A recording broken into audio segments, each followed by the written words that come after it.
Bien, respondo al nombre de Otsmar Salvador Meléndez Hernández. Soy estudiante de quinto año de Ciencias Jurídicas de la Universidad del Salvador. Y en este video le voy a hablar sobre el tema que me ha correspondido, y es el proceso de lesividad, regulado en la Ley de la Jurisdicción Contencioso Administrativa.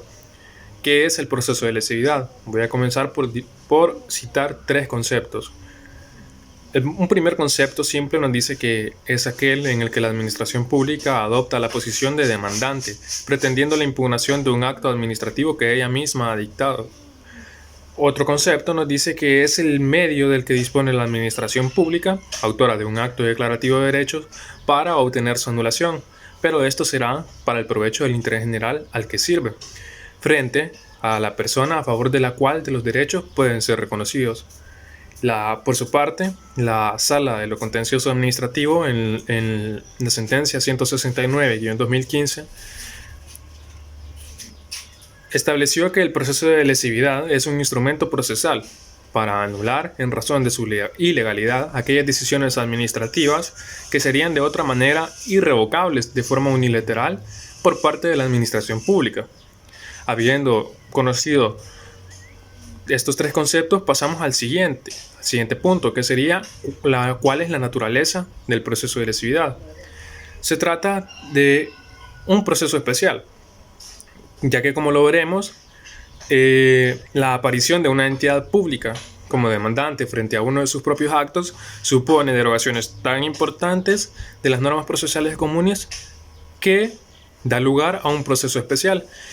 Y nosotros lo veremos esto en la ley, que será necesario, o más bien dicho, veremos de que en el proceso de lesividad hay presupuestos que se deben de cumplir, en el que el proceso ordinario no es necesaria la comparecencia de tales puntos. Entonces también veremos de que la especialidad de este proceso se debe a razones jurídico-materiales, tal como la imposibilidad de que en ciertos casos una entidad pública anule por sí actos dictados por ella. Ahora, ¿cuál es el fundamento? Encontramos su fundamento en la pervivencia de la tutela administrativa, de la legalidad y del interés público, pero limitando la autotutela. ¿Esto qué quiere decir? Quiere decir de que constituye un mecanismo de impugnación necesario de los actos administrativos, en donde se le permite a la administración eliminar sus actos viciados, pero el proceso también de lesividad constituye una limitación porque pretende que la administración no declare unilateralmente la ilegalidad de un acto cuyos efectos han sido favorables para un administrado. Pasamos al siguiente fundamento, que sería la exigencia de convicción en la autoridad para perseguir la anulación de un acto. El proceso en sí es aplicable cuando a la administración se le han vencido los plazos para decidir la nulidad de un acto o de la actuación, y ya no lo puede hacer por sí misma, y por ello busca prolongar el debate en la jurisdicción contencioso administrativa de la legalidad de dicha actuación. Por ello se le exige a la administración que tenga convicción plena y evidenciable a tal punto de que será un presupuesto necesario de que ella se haya pronunciado antes de promover el proceso de lesividad, se haya pronunciado sobre la legalidad y sobre la lesividad de la actuación que ella misma ha realizado, por medio de la declaratoria de lesividad, que más adelante vamos a ver. Luego vamos a ver de que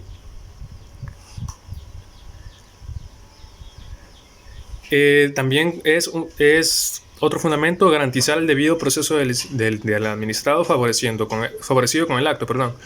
Y veremos de que el proceso de lesividad significa la posibilidad del administrado de ejercer plenamente su derecho a la defensa en un juicio en donde la finalidad es eliminar una actuación en donde él no ha tenido nada que ver con los errores que la administración ha realizado. Pasamos ahora al análisis dentro de la ley de la jurisdicción contencioso administrativo, comenzando por conocer qué es un acto favorable. En primer lugar, será necesario conocer qué son los actos administrativos favorables. Eduardo García de Enterria, en su libro Curso de Derecho Administrativo, define los actos favorables como aquellos que afectan a un destinatario externo, favoreciéndole con la ampliación de su patrimonio jurídico, otorgándole o reconociéndole un derecho, una facultad, un plus de titularidad o de actuación, liberándole de una limitación o de un deber o un gravamen. es decir, produciendo un resultado ventajoso para el destinatario, en resumidas cuentas. Ahora, ¿por qué es necesario que nosotros sepamos esto? Porque los actos favorables son los que se van a pretender la impugnación o la nulidad en el proceso de lesividad. Pero antes de promover la acción, como habíamos mencionado anteriormente, será necesario que nosotros hagamos la declaratoria de lesividad, que esta es un acto administrativo por el que una entidad administrativa declara lesivo a los intereses públicos un acto dictada por ella misma. La Sala de lo Contencioso Administrativo en la sentencia 169-2015 consideró que hay 4 condiciones objetivas que deben cumplirse para que el acuerdo de lesividad sirva efectivamente como presupuesto de procesabilidad en el proceso de lesividad. Veremos el primero, que es que haya sido emitido dentro de 4 años siguientes a la fecha en que se originó el acto que se pretende impugnar. Un segundo, que haya sido emitido por el órgano superior de la jerarquía administrativa que lo originó. Tiene su sustento en el artículo 120 de la Ley de Procedimientos Administrativos, y la misma norma nos dice de que si la entidad que dictó el acto no tiene un órgano superior, entonces será el mismo funcionario que dictó el acto el que se pronuncia al respecto. Y tercero, que sea publicado en el diario oficial y los ejemplares en que sea publicado en el diario oficial y los ejemplares en que se publique acompañen la demanda. Además, deberá acompañarse el expediente administrativo. Esto en virtud del artículo 94 de la Ley de la Jurisdicción Contenciosa Administrativa. Y el último, presupuesto de procesabilidad, es que contenga la inequívoca declaración de que el acto es lesivo al interés público. Así llegaríamos a la demanda. La demanda, para ser interpuesta, se tiene 60 días a partir de la publicación en el diario oficial de la declaratoria de lesividad. La demanda deberá ser interpuesta cumpliendo con los requisitos del artículo 34 de la Ley de la Jurisdicción Contenciosa Administrativa. De ahora en adelante la voy a citar como la ley. Sin embargo, se tendrá que cumplir con un requisito antes mencionado, establecido en el artículo 94 de la ley.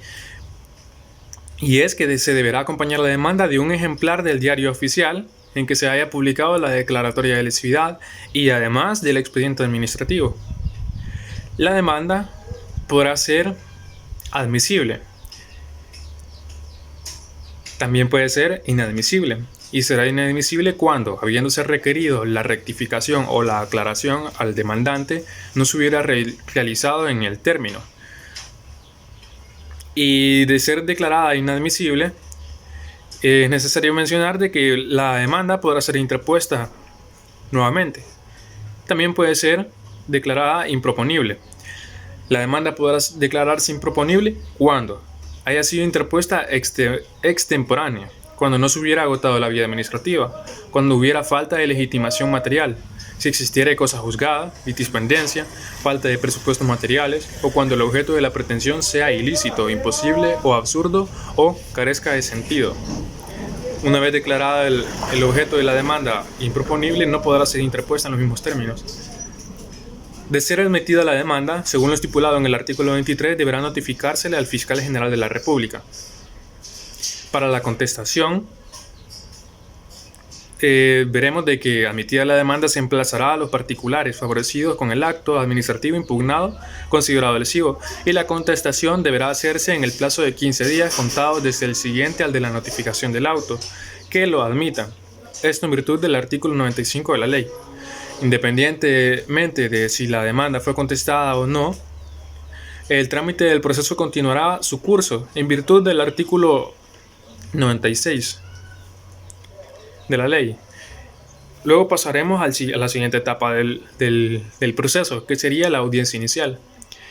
El plazo, veremos de que la audiencia se señalará luego de 3 días de contestada la demanda o de haberse vencido el plazo en que debió haber sido contestada, y deberá fijarse dentro de los 20 días siguientes al de la última notificación.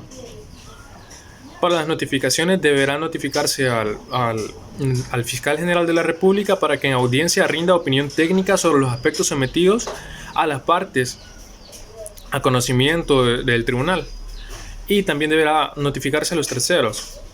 La audiencia inicial tiene 4 objetos. El primero es resolver sobre la proposición y admisión o rechazo de la prueba que propongan las partes, resolver sobre los defectos procesales alegados por las partes, fijar en forma precisa la pretensión y los términos del debate, e intentar la conciliación en los casos en que legalmente proceda, y resolver lo que a derecho corresponda. Estos serán los términos establecidos en el artículo 43 y 44 de la ley.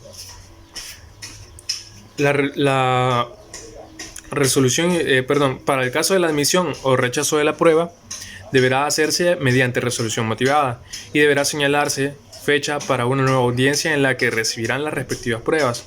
Deberá celebrarse entre los 25 días posteriores a la resolución. Esto en virtud del artículo 46. Luego pasaríamos a la audiencia probatoria. ¿Cuál es el objeto de la audiencia probatoria? Es simple, es la práctica de la prueba útil, pertinente y legalmente admitida. Ahora veremos de que la recepción de pruebas se realizará en la forma siguiente. Primero la del demandante, la de los terceros, que pretende la ilegalidad de la actuación o omisión administrativa, la del demandado, y tercero relacionado con la defensa de la legalidad, y finalizando con la de la representación fiscal. En igual orden se le dará la palabra para realizar las alegaciones correspondientes. La suspensión de la audiencia podrá hacerse y deberá atenderse a las reglas establecidas en el Código Procesal Civil y Mercantil, con la única salvedad de que el plazo podrá ser de 15 días. Las reglas para la valoración de la prueba. Nosotros veremos de que para valorar cualquier medio probatorio deberá utilizarse las reglas de la zona crítica, excepto para la valoración de la prueba documental, que se usarán las reglas previstas en el Código Procesal Civil y Mercantil. Concluidas las alegaciones, el tribunal podrá proceder en la misma audiencia a anunciar el fallo. Esto será así cuando lo permitiera la complejidad fáctica y jurídica del proceso en cuestión. Veremos también la siguiente etapa, que sería la etapa de sentencia. La sentencia deberá ser dictada dentro del plazo de 30 días, contados a partir de la finalización de la audiencia probatoria, y excepcionalmente el tribunal podrá prorrogar el plazo por 15 días más, únicamente por razones extraordinarias. Dictada la sentencia, se podrá interponer el recurso de aclaración dentro del plazo de 3 días. Esto cuando se considere que tiene errores materiales o que aquella es oscura, en consideración con el artículo 109 y siguientes de la ley. También podrá interponerse el recurso de apelación y deberá interponerse dentro del plazo de 5 días contados a partir de que fue notificada la resolución. Para hacer uso de este recurso se atenderán a las reglas establecidas por el artículo 112 de la ley y siguientes. Ahora, no habiéndose interpuesto ningún recurso, la sentencia devendrá en firme sin que haga falta una declaración al efecto, y la ejecución de la sentencia deberá hacerse en el plazo que establezca el tribunal, que no deberá exceder de 30 días contados a partir de que la sentencia vino en el estado de firme. Muchas gracias por su atención.